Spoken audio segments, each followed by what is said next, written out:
He threatened to kill her, and she calmly told him 3 journalists and the FBI would get everything if she disappeared. Lorenzo stormed into the master suite, ready to make Clara vanish, but she was already sitting in his chair, drinking his scotch, wearing silk like she owned the house. When he leaned over her and promised to bury her beneath a high-rise, she didn't blink. She touched his jaw and explained the dead man switch. If she missed one passcode, the entire structure of Costa Enterprises would be decrypted and sent out. The mob boss who owned half of Chicago suddenly realized his wife was not trapped with him. He was trapped with her. There are wounds that leave no bruises. In the locked psychiatric wards where I studied men who built empires on fear, I learned that the cruelest violence is often quieter than a gunshot. It is the slow work of making someone feel small until they forget who they are. Lorenzo Costa ruled Chicago's underworld with money, silence, and fear. When he chose Clara Higgins, a shy plus-sized caterer from the South Side, for a $5 million bet, he thought he had picked someone harmless. He thought she would break easily. He was wrong. This case begins at the Pendleton Club, on the night a joke turned into a war. The Pendleton Club sat above the city like a private kingdom, sealed against a freezing November wind rolling off Lake Michigan. Inside, the room smelled of cigar smoke, polished wood, expenses of bourbon, and men who had never been told no. Lorenzo Costa, 34, sat at the center of the table with the calm of a man used to owning every room he entered. Across from him was Declan Gallagher, the loud Irish boss whose laughter always came a little too hard, as if he needed everyone to know he was not afraid. The poker game was not really about cards. It was about pride, territory, and who would blink first. That fragile peace lasted until Clara Higgins walked in carrying a tray. She was 24, tired and dressed in a cheap black uniform that pulled at the seams and made her look even more uncomfortable than she felt. She was not there for glamour or curiosity. She had taken the late shift because her younger sister Sophie needed leukemia treatment at Mercy Hospital, and the bills were swallowing their lives. Clara moved carefully, eyes lowered, trying not to attract attention. In a room like that, invisibility felt safer than dignity. Then a guard burst out laughing behind her. Clara startled. Her elbow hit the back of Gallagher's chair, and a glass of 25-year-old scotch spilled across his designer suit. The phone sat still, her face drained of color. She dropped to one knee, napkin shaking in her hand, whispering, "I'm so sorry, sir. I didn't mean to." She tried to blot the stain before it spread, but fear had already taken over her body. She knew men like this did not forgive mistakes. They turned mistakes into entertainment. Gallagher shoved her hand away as if she had burned him. "Get your hands off me, you clumsy cow," he snapped. And he looked around the table, waiting for approval, and his men gave it to him with ugly laughter. Clara froze, humiliated in front of strangers who were enjoying every second of it. Tears gathered in her eyes, but she fought them back, because crying would only feed the room. Lorenzo did not laugh. He watched her the way a man watches a card being dealt, turning a silver chip slowly between his fingers, already deciding how her shame could be useful. Lorenzo finally spoke. Not to protect Clara, but to take control back from Gallagher. "Easy, Declan," he said, his voice soft enough to make everyone listen. "It's only whiskey. Don't take it out on the help." The words landed like a slap. Gallagher's smile hardened. He hated being corrected, especially in front of his own men, drunk, angry, and desperate to recover his pride. He leaned forward and sneered. "5 million says you wouldn't be seen with her in public. Hell, 5 million says you wouldn't even marry her." The laughter died instantly. Clara stood with the empty tray pressed against her chest like a shield. She understood what had just happened. She was no longer a waitress who had made a mistake. She had become the object of a dare between 2 dangerous men. No one asked what she wanted. No one even looked at her as if she might have a choice. Lorenzo's face stayed blank, but the room could feel the challenge hanging between him and Gallagher. In their world, backing down was not embarrassment. It was weakness, and weakness invited blood. and placed it on the table with a sharp click. "You're on," he said. "$5 million. Wire it to my offshore account, and I'll have the marriage certificate on your desk by Friday." Clara's tray slipped from her fingers and hit the floor. The sound cracked through the room, but no one moved to help her. Their laughter chased her as she ran out into the freezing night. In the morning, the humiliation had followed her home. The club fired her without explanation, as if she were the problem they needed to erase. Clara went back to her small Logan Square apartment and sat among unopened medical bills she had no way to pay. The radiator clanked. Sophie's hospital folder lay on the table. The rent was late, the fridge was nearly empty, and the job she had counted on was gone. That was when Lorenzo made his move. His chief enforcer, Matteo Rossi, appeared at her door in a dark coat, polite enough to be frightening. He did not threaten her. He did not need to. "Clara Higgins," he said. "Mr. Costa would like to speak with you." They took her to the 42nd floor of Costa's high-rise, where the windows looked down on Chicago as if the city were something to be owned. Lorenzo did not stand when she entered. He did not even look up at first. He let the silence stretch until Clara's hands tightened around her purse. Then he said one word, "Sit." When he finally raised his eyes, there was no warmth there, no apology, no trace of shame. "I'll be brief, Miss Higgins," he said. "I need a wife for a temporary public arrangement."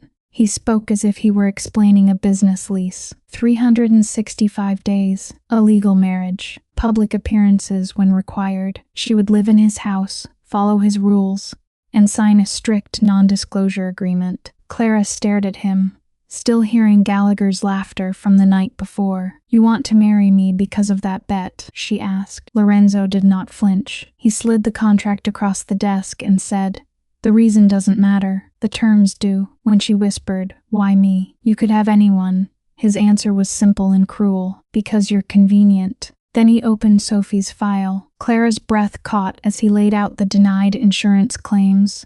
The hospital balances and the treatment options she had been told were impossible. Lorenzo had found the one place she could not defend. He promised to pay every bill, move Sophie into elite care at Johns Hopkins, and give Clara $2 million when the year ended. He never raised his voice. He did not have to. Saving her sister stood on one side of the desk. Marrying a criminal stood on the other. And the terrible part was that it looked like rescue. For a long moment, Clara could not move. She thought of Sophie pale under hospital lights, trying to smile so Clara would not worry. She thought of the bills, the phone calls, the doctors speaking gently because the news was always bad. Then she picked up the pen. Her hand trembled so badly the first letter came out crooked. Lorenzo watched without expression. When she finished signing, he said only, "Good." By 2 o'clock that afternoon, they were married in a sterile municipal room, with no flowers, no music, and no joy. Clara wore a navy suit that felt too tight around her ribs. Lorenzo wore a custom black suit worth more than Clara had earned in years. Matteo stood in the corner as the only witness. The judge rushed through the vows with the tired voice of a man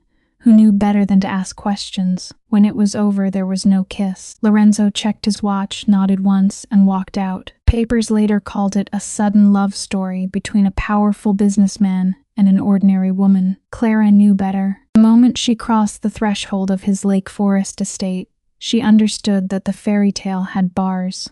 Lorenzo gave her the rules before she had even removed her coat. She would stay in the East Wing. He would stay in the West. She was not to enter his study, question his schedule, or disturb him unless told otherwise. Then he handed her over to Mrs. Gable, the housekeeper, whose blank face suggested she had seen many women disappear into that house in different ways. Clara stood alone on the cold stone floor as Lorenzo vanished down the hall. She was not a wife. She was paperwork. For the first 90 days, silence became the shape of her life. Lorenzo kept his part of the deal. Sophie's debts were paid. Her treatment began. Every update from the hospital became the only thing Clara held on to. But even that kindness had a hook in it. Because Sophie was safe, Clara felt guilty for resenting the man who had made it possible. Lorenzo left before dawn and returned after midnight. When they met in the same room, he was coldly polite, as if speaking to furniture that happened to breathe.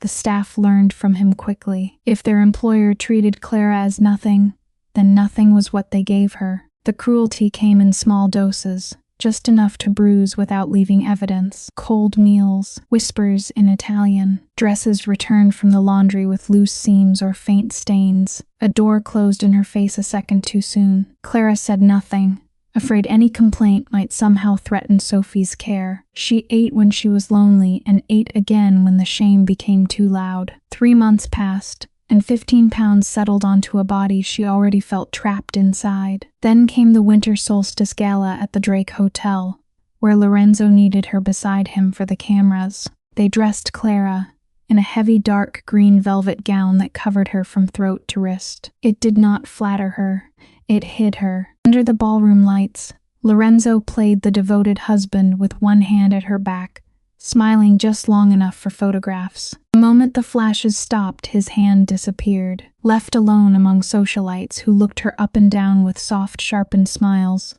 Clara escaped to a balcony for air. The night was bitter cold. She pressed both hands to the stone railing and tried to breathe. Then she heard men's voices on the other side of the wall. Cigar smoke drifted over the partition before the words did. Declan Gallagher was laughing. He congratulated Lorenzo for surviving 3 months with what he called a cow, and his voice was full of the same cruelty from the club. Clara went still. Every instinct told her not to move, not to make a sound. Lorenzo answered sharply, demanding his $5 million by Monday. Declan only laughed harder and asked how he could stand having such an embarrassment in his perfect house. Clara's fingers dug into the stone until they hurt. Declan kept going, drunk on his own nastiness. He mocked her body, her clothes, her silence, and the way Lorenzo had tied himself to her just to win a bet. Clara covered her mouth before a sob could escape, and the little hope she had left broke cleanly in half. He called her useful, background decoration, a harmless wife who made him look stable while federal attention cooled. At the end of the year, he said, he would pay her off and send her back where she belonged. Their glasses clinked. To them, her life was a punchline with a price tag. When the men went back inside, the balcony felt colder than before. Clara slid down the wall, the green velvet pooling around her like spilled ink. She cried without sound because even alone, she had learned to be quiet. The dinners, the locked doors, the servants' little insults. The way Lorenzo never really looked at her, it all made sense now. None of it was accident. She had been placed in a role and expected to rot there politely. For several minutes, grief swallowed her whole. Then something changed. Her breathing slowed. The tears stopped, not disappear. It hardened. For the first time since she signed that contract, Clara felt something stronger than fear. She stood, wiped the ruined mascara from her cheeks, and looked out at the glittering Chicago skyline. Lorenzo had mistaken silence for weakness. Gallagher had mistaken cruelty for power. Both of them had made the same mistake. They had left her alone with time, access, and nothing left to lose. Clara made a promise to herself on that balcony, not be their joke. She would become the consequence. The next morning, Clara stopped hiding in the library waiting for the year to end. She found a private number, made one call, and introduced herself in a voice even she barely recognized. "This is Clara Costa. I need a team. Discreet. The best." By dawn the following day, a nutritionist, a trainer, and a stylist were scheduled to enter the East Wing under strict secrecy. Lorenzo's neglect had given her one advantage.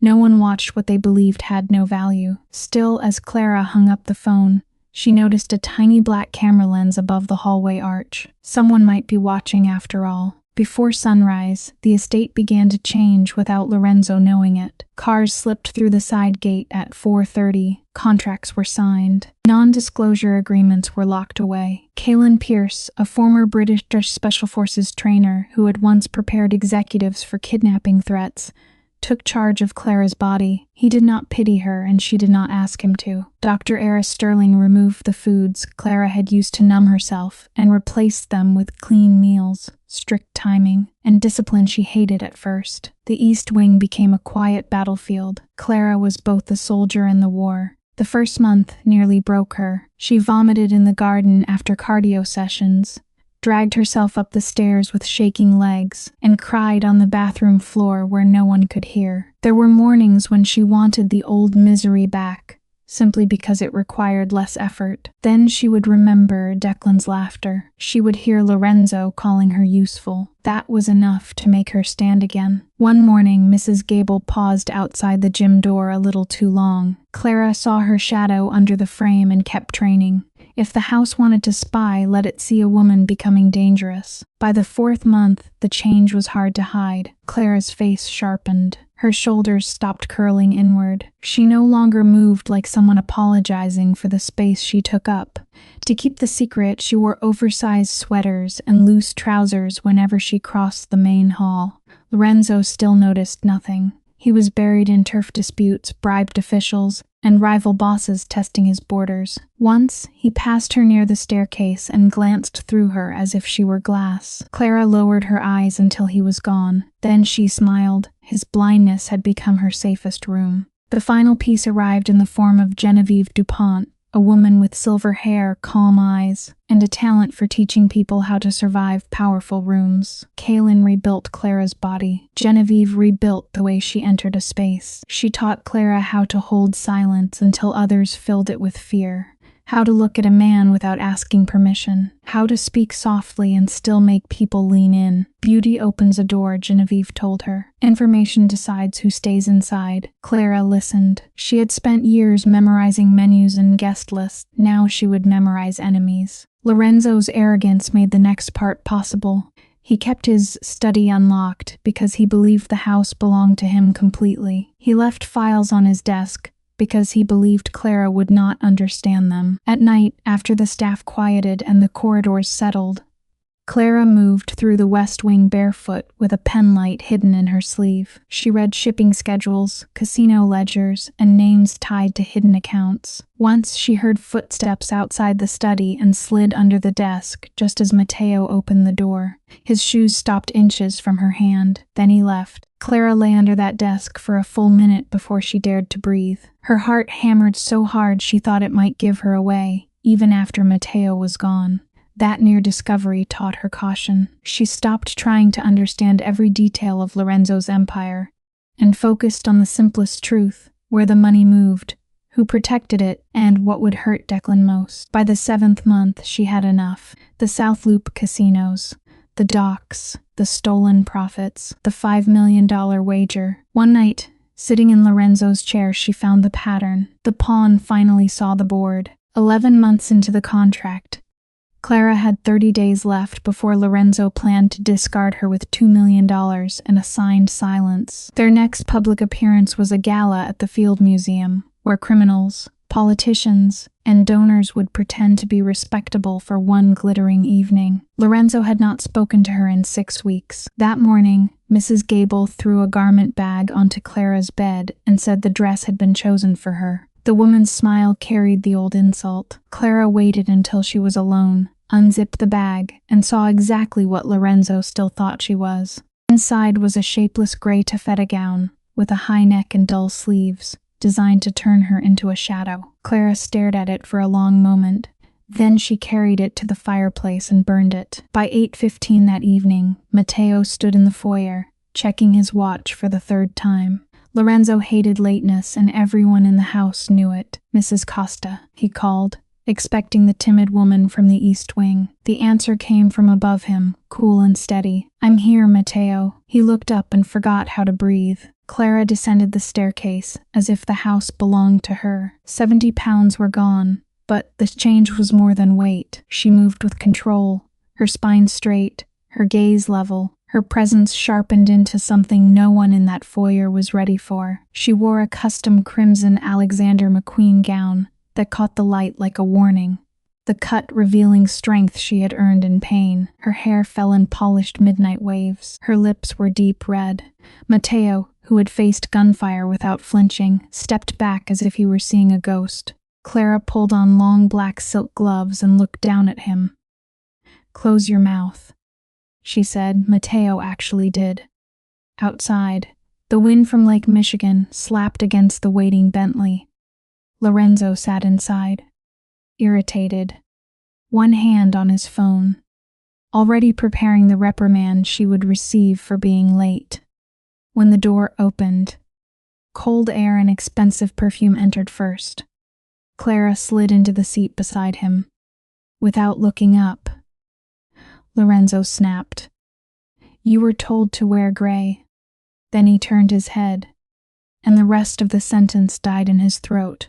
His phone slipped from his hand and hit the floor. For the first time Clara had ever seen, Lorenzo Costa had no words ready. His eyes moved over her face, her gown, the calm in her posture, trying to connect this woman with the quiet captive he had ignored for nearly a year. He could not. Clara held his stare and let the silence do its work. Hello, Lorenzo, she said. Her voice was polite, almost gentle, but there was a blade hidden under it. He looked as if someone had moved the walls of his own house while he was sleeping. I decided gray wasn't my color, Clara said. Lorenzo's jaw tightened. He reached toward her shoulder, not tenderly, but as if touching her would prove she was real. She stopped him with one small movement of her gloved hand. The rejection landed harder than a slap. This, she said, looking at him through the dark glass of the car window, is what a $5 million investment looks like. Try to keep up. For the rest of the drive, Lorenzo said nothing. Clara could feel his confusion beside her,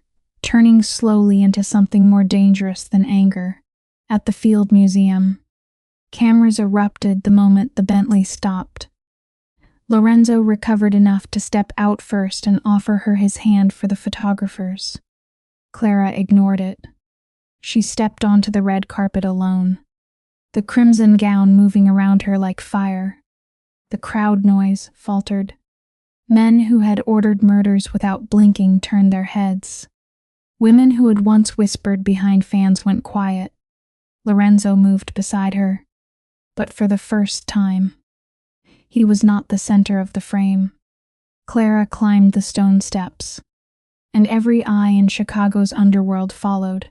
Near the Dynaphones Fia, Declan Gallagher was laughing with a streusel of men who laughed because they were expected to. Then he saw her. Clara stopped across the hall and looked directly at him. She did not smile at first. She let him recognize her, let him remember the waitress, the spilled scotch, the bet, the balcony. Then she gave him a slow, controlled smile. Declan's glass slipped from his fingers and shattered on the marble. The music stumbled, then stopped. For one breath, the whole room seemed to understand that something had just entered with teeth. Declan tried to recover, but his face had already betrayed him. Shock came first, then confusion, then the red flush of embarrassment. He looked around, searching for the laughter that had always protected him, but no one laughed. Clara remained still, chin lifted, eyes fixed on him. The crimson gown pooled around her feet, like a warning he could not look away from. Lorenzo watched from a step behind, his own expression unreadable. Declan straightened his shoulders and forced his old smirk back into place, but it no longer fit. The room had seen him flinch. Desperate men reach for familiar weapons. Declan reached for humiliation. Well, look at that, he said loudly. The waitress found a dress. A few people gasped. Lorenzo's hand moved slightly toward the gun under his jacket, but Clara did not need him. She walked forward before he could act. The crowd parted. Her heels struck the marble in 3 slow beats. Declan kept smiling, but his eyes had gone sharp with worry. Clara stopped close enough for him to smell her perfume and the whiskey on his own breath. You remember my weight, Clara said softly. Strange. I remember numbers. Declan's smile stiffened. She tilted her head as if they were discussing weather and asked, How are things at the Canaryville docks? The color drained from his face. Clara saw the exact moment he understood that this was not vanity, not revenge dressed up in silk, not a woman showing off a new body. This was information. This was exposure. Somewhere behind her, Lorenzo went very still, knowing what she was about to do. Clara continued before Declan could speak. She mentioned the dock workers planning to walk out, the unsafe cargo sitting in container 42, and the shipment that could bring federal inspectors straight to his door by morning. Declan swallowed hard. His throat moved once, twice. You're insane, he said, but the words came out thin. Clara smiled without warmth. No, she said. I'm observant. Around them. Men who had once feared Declan began listening to her instead. He could feel the room slipping away, and there was nothing he could grab. Then she turned the knife. Clara glanced toward Declan's second-in-command, O'Shea, who had gone pale near the bar. She described the stolen money in plain words. For 6 months, O'Shea had been quietly skimming from Declan's own sports books and hiding the cash overseas. Declan's eyes snapped toward O'Shea, then back to Clara.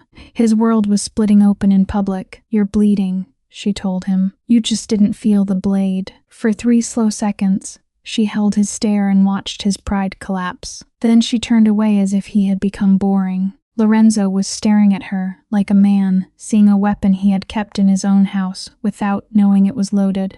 Clara offered him her arm. "The room is dull," she said. "Take me to the VIP lounge." For once, Lorenzo simply obeyed. Behind them, Declan stood frozen beside the broken glass, while whispers spread through the room faster than fire. The underworld had shifted in a matter of minutes. Clara did not look back. She had wanted him humiliated, yes, but more than that, she had wanted every predator in that room to know she could see through walls. For the rest of the evening, Clara moved through the gala with frightening ease, but she did not win every moment cleanly. A city official challenged her over a permit detail she had almost misread, and for one dangerous second, the mask nearly slipped. Clara smiled, corrected herself before anyone could pounce, and turned the mistake into a joke at his expense. Lorenzo noticed. So did Matteo. In the armored car afterward, Lorenzo's control finally cracked. He grabbed her wrist and demanded, "Who are you working for?" "The Bureau. Gallagher, one of my enemies." Clara looked down at his hand,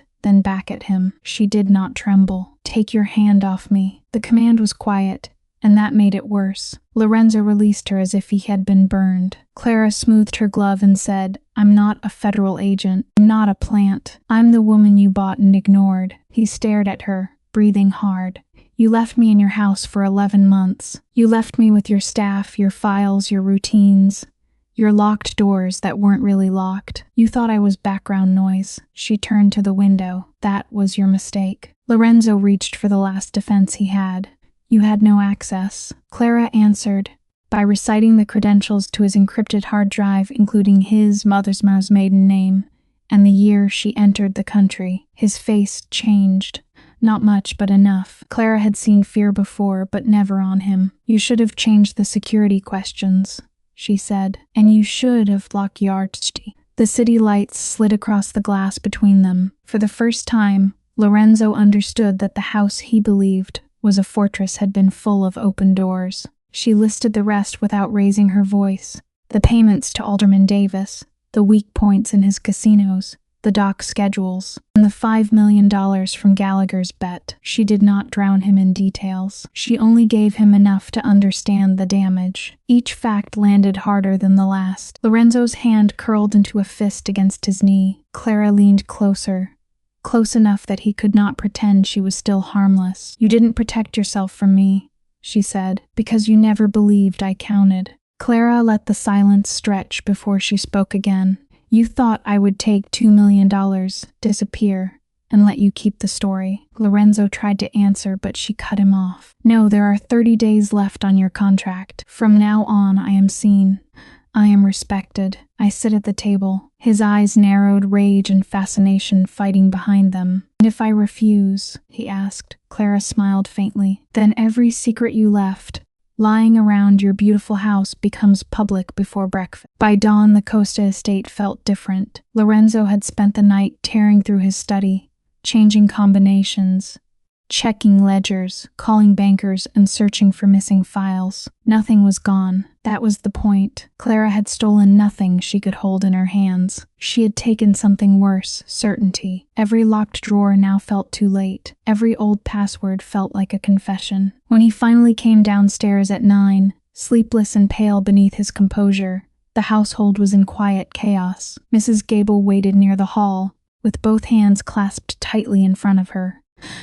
"What happened?" Lorenzo demanded. Mrs. Gable's voice shook when she answered. "Mrs. Costa has ordered her belongings moved." For 1 second, Lorenzo thought Clara had run. The thought struck him harder than it should have. Run where? To the police, to Gallagher, to some lawyer already holding copies of his life. His chest tightened before he could stop it. Moved where? He asked. Mrs. Gable swallowed. The master suite, sir. Lorenzo stared at her. Clara was not fleeing his territory. She was taking it. The move was brilliant because it was simple. Clara had left the East Wing, the place meant to keep her hidden, and placed herself at the center of Lorenzo's world. Before he could respond, his phone rang. Arthur, his financial manager, sounded close to panic. "We have a breach," he said. Lorenzo went cold. "Which account?" Arthur hesitated, just long enough for Lorenzo to know the answer would hurt. "Geneva," he said. "The wager account. The $5 million from Gallagher's bet was gone." Lorenzo's hand tightened around the phone. "Impossible. That account needs my physical keys." Arthur spoke quickly, terrified.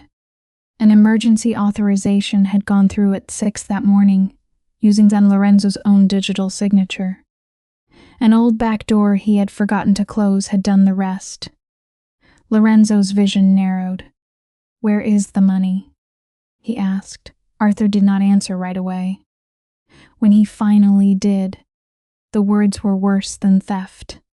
"It was donated. Sir, all of it. To the pediatric oncology wing at Mercy Hospital."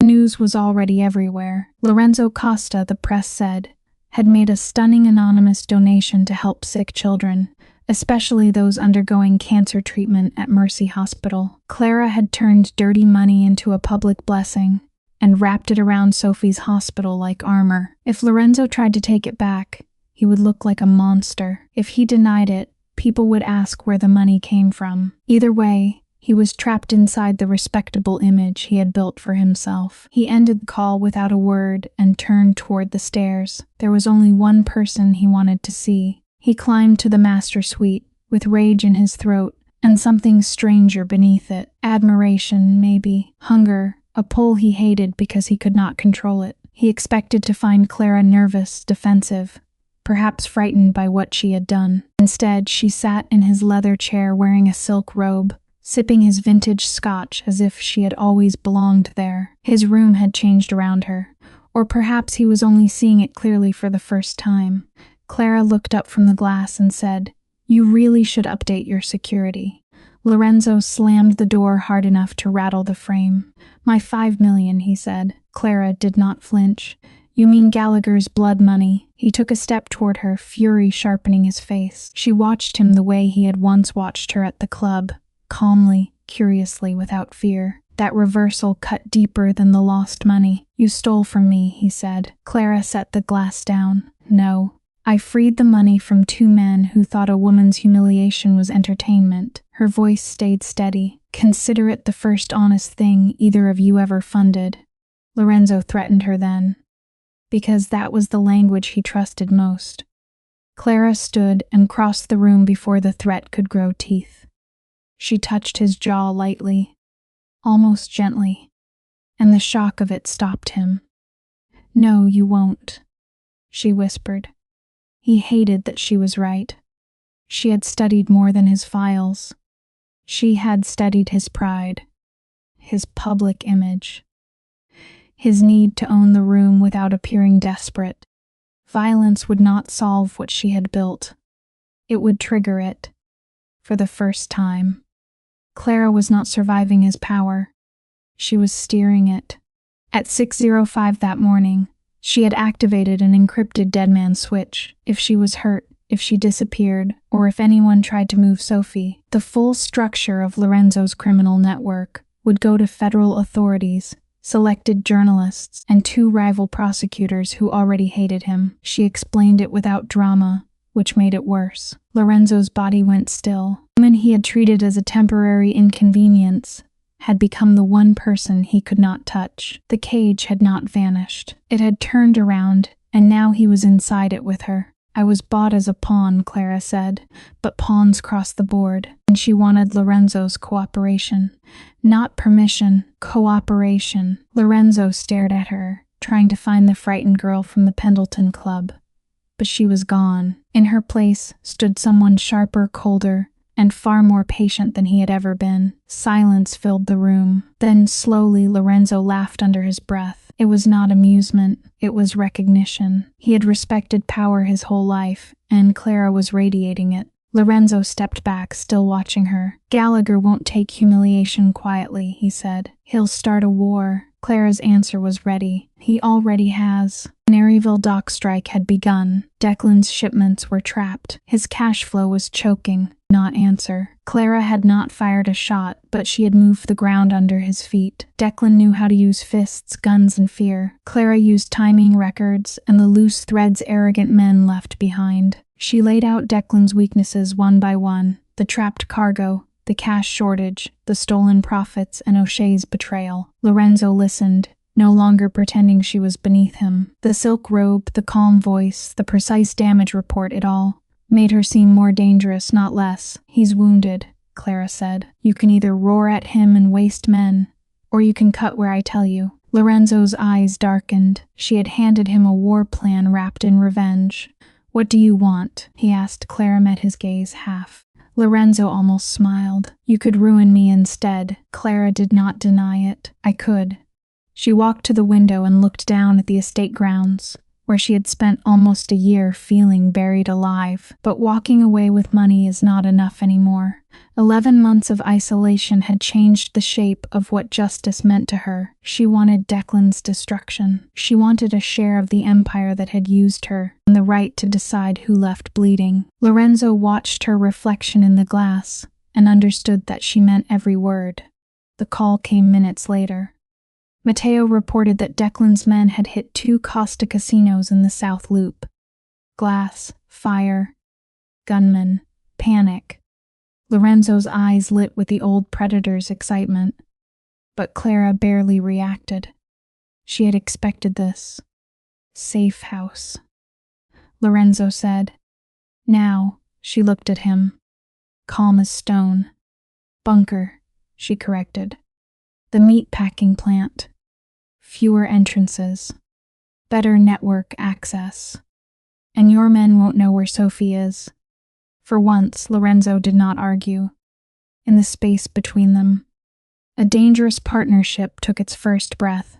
For 48 hours, they disappeared beneath an abandoned meat-packing plant on the edge of the city. Concrete walls, steel doors, bad coffee, screens glowing through the dark. Lorenzo's soldiers fought in the streets, while Clara dismantled Declan's world from a terminal. She froze accounts, passed carefully chosen evidence to federal contacts, and fed rival crews just enough truth to make them turn on him. Lorenzo watched her work with a fascination that grew harder to hide. She did not celebrate each success. She simply moved to the next target. By the second night, Declan's syndicate was staggering. By the third night underground, exhaustion had stripped away whatever distance remained between them. Lorenzo paced behind her, jacket gone, sleeves rolled up, the polished mask cracked by sleeplessness. Clara sat at the terminal, eyes burning, fingers still moving. Then the screen went black. For one terrible second, she thought she had lost everything. Lorenzo reached for his gun, certain they had been traced. Clara forced herself to breathe, restarted the backup line, and found the message waiting. Got him, she whispered. Her voice shook only once. Lorenzo stepped closer, close enough that his chest almost brushed her back. On the screen, a message waited to be sent to Declan himself, exposing O'Shea's betrayal in language only Declan would understand. This will make him eat his own house, Clara said. Lorenzo stared at the screen, then at her. You're ruthless. Clara's mouth curved faintly. I learned from you. She sent the message. Somewhere across the city, Declan's last circle of trust began to collapse. In the bunker, the silence afterward felt too charged to ignore. What formed between them was not soft romance. It was born from pressure, danger, and 2 damaged people recognizing the violence in each other. Lorenzo reached for her first, but Clara did not melt into him. She met him with equal force, as if even desire had to be negotiated on her terms. With 5 days left on the contract, the clean escape she had once imagined began to blur. Safety was still possible. Freedom was still possible. But power had its own gravity. Clara felt it pulling her deeper, and this time, she knew the cost before she stepped forward. Declan Gallagher fell faster than anyone expected. Clara's dossier emptied his accounts, exposed his cargo, fractured his union hold, and made his own lieutenant look like a traitor. Men who had laughed beside him stopped answering his calls. By the fourth night, he asked for a midnight meeting, not to threaten, but to surrender enough to survive. Clara chose a ruined steel mill on the south edge of the city. The place suited him: rusted beams, broken windows, old machines left to rot. Men like Declan always believed debts disappeared if they were cruel enough. Clara intended to collect his. When Glinda arrived, he looked smaller than he had at the Pendleton Club. His expensive suit hung loose. His eyes were bloodshot. His hands trembled with exhaustion and rage. He had expected Lorenzo. Instead, Clara sat alone beneath a single industrial light in a sharp black suit, one glass of water on the table, and a pistol resting beside it where he could not miss it. It was not a wild threat. It was a message. She controlled the room before he opened his mouth. Declan looked around, searching for the old rules. None of them were there. "Where's Costa?" Declan demanded. "I don't negotiate with secretaries." Clara smiled, and the smile made him regret the word. "Lorenzo is busy absorbing what used to belong to you." Declan's face twitched. She repeated his old insults back to him, not shouting, not crying, just placing each word between them like evidence. Clumsy cow, whale, eyesore, punchline. Hearing his own cruelty in her calm voice stripped the strength from it. For the first time, Declan had to stand inside the language he had used to make her feel less than human. Clara rose and walked toward him, her heels echoing against the concrete. Once he had turned her humiliation into a $5 million wager. Now 10 feet away, he watched her dictate the terms of his survival. His dock routes were gone. His cash was drained. His men had begun to doubt him. O'Shea had become poison inside his own circle. Clara lifted the pistol, not dramatically, just steadily, and aimed it at his chest. "You leave for Dublin tonight," she said. "You sign over the territory, the accounts, and the names. You keep your life because I am choosing to be practical." Declan's shoulders sank. His pride fought for one last breath, but there was nothing left to feed it. The woman he had mocked had taken his money, his men, his city, and finally his voice. Clara placed the papers on the rusted desk. "If you come back to Chicago, if you touch Sophie, if you say my name in a room where I can hear about it, practicality ends." Declan stared at the gun, then at the documents. His hand shook as he signed. When he walked out into the rain, he did not look like a king leaving exile. He looked like a man finally meeting the bill for his own arrogance. The mill stayed quiet after he disappeared. Clara lowered the pistol, but she did not relax until Matteo confirmed the outer perimeter was clear. From the catwalk above, slow applause echoed through the broken building. Lorenzo descended the stairs, eyes fixed on her with something close to devotion, and something far more dangerous than love. The signed documents made him the undisputed authority in Chicago, but he barely looked at them. The victory had her fingerprints on every page. 5 days later, on the 1-year mark of their arrangement, Clara stood in the executive suite of Costa Enterprises. The city had learned her name. The federal investigation had collapsed without the documents needed to build a case. Declan was gone. Sophie was stable. Clara's private account now held the $2 million she had been promised. Lorenzo entered, carrying 2 glasses of scotch and the original marriage contract, bound and marked by the signatures that had started everything. "The terms are complete," he said. In the most practical sense, Clara was free. She could leave rich, feared, and untouchable. But before she looked at him, she looked at the contract and remembered the woman had signed it with a shaking hand. Lorenzo held the contract over a silver lighter and burned it. The paper curled, blackened, and turned to ash between them. "No more terms," he said. "No more performance." Clara watched the last corner disappear, but she did not soften. "There will be terms," she said. "Mine." Sophie would remain protected outside his reach. Clara would keep independent money, independent files, and half the empire in writing. The dead man's switch would stay alive. Lorenzo listened without interrupting. Then he stepped closer, carefully now. "I don't want a prop," he said. "I want a partner." Clara made her choice with open eyes. She did not stay because she had forgotten what Lorenzo had done. She stayed because the cage had become a throne, and this time she held the keys. She was not the frightened caterer from the Pendleton Club anymore, and not the silent wife hidden in the East Wing. She had been humiliated, cornered, ignored, and underestimated. Then she turned every wound into strategy. A $5 million joke had destroyed one criminal dynasty and crowned something far more dangerous in its place. Clara did not simply survive them. She learned their game, changed the rules, and made sure no one would ever laugh at her again. Every mafia boss story is not only about power, money, revenge, or fear. Beneath the violence and darkness, there is often a painful human lesson about choices, consequences, loyalty, family, and the price of ambition. This story reminds us that no matter how powerful a person becomes, no one can escape the truth forever. Hundreds of people, and make others tremble at the sound of his name. But if his heart is empty, his victory is never complete.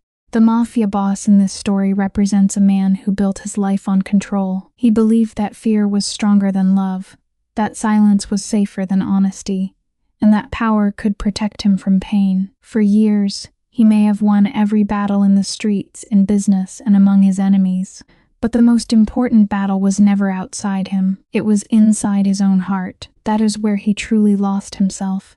One of the most meaningful lessons from this story is that power without morality becomes a prison. Many people dream of becoming rich, respected, or feared. They think success means having control over others. But real success is not measured by how many people obey you. It is measured by how many lives you protect, how much peace you create, and how much good remains after you are gone. The mafia boss had money, influence, and protection, but he did not have peace. His life shows us that a person can be surrounded by luxury and still feel completely alone.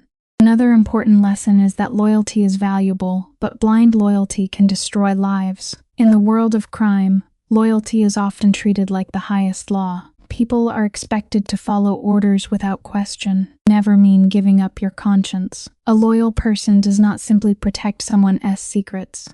A loyal person also has the courage to stop someone from destroying themselves. This story teaches us that loyalty without honesty is dangerous. Real loyalty should be connected to truth, respect, and moral responsibility. The story also shows the heavy cost of revenge. Revenge often feels powerful in the beginning. It gives a person the illusion that pain can be answered with pain, but revenge rarely heals anything. Instead, it creates a chain of suffering that keeps growing. One act of revenge leads to another. One betrayal leads to another. In the end, everyone loses something. The mafia boss may have believed that revenge would restore his honor, but what it truly did was steal his humanity piece by piece. This is a powerful reminder that forgiveness is not weakness. Sometimes, forgiveness is the strongest decision a person can make because it breaks the cycle of hatred.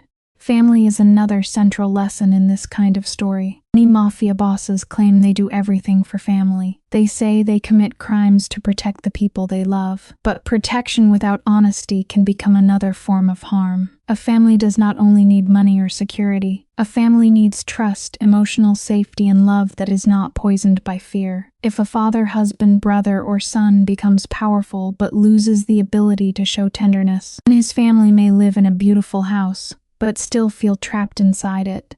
This story reminds us that children and loved ones often pay the price for the choices of powerful men. The mafia boss may think his decisions only affect his enemies, but every secret, every violent act, and every betrayal leaves a shadow over the innocent people around him. That is why one of the strongest educational messages is this: before making a decision, we must ask ourselves who will suffer because of it. A selfish choice may bring temporary success, but it can create long-term pain for the people we love most.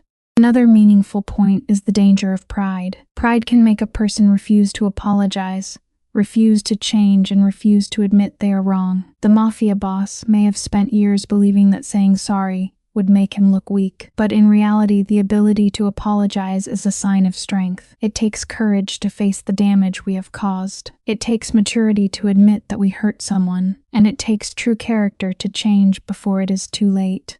The story also teaches that redemption is possible, but it always requires sacrifice. A person cannot simply say they have changed. They must prove it through action. Redemption means accepting responsibility, protecting the innocent, telling the truth, and sometimes losing everything that was built on lies. For a mafia boss, redemption may mean walking away from power, exposing corruption, saving someone he once endangered, or choosing love over control. The path to redemption is painful because it forces a person to confront the worst parts of themselves, but it is also the only path that can lead to peace.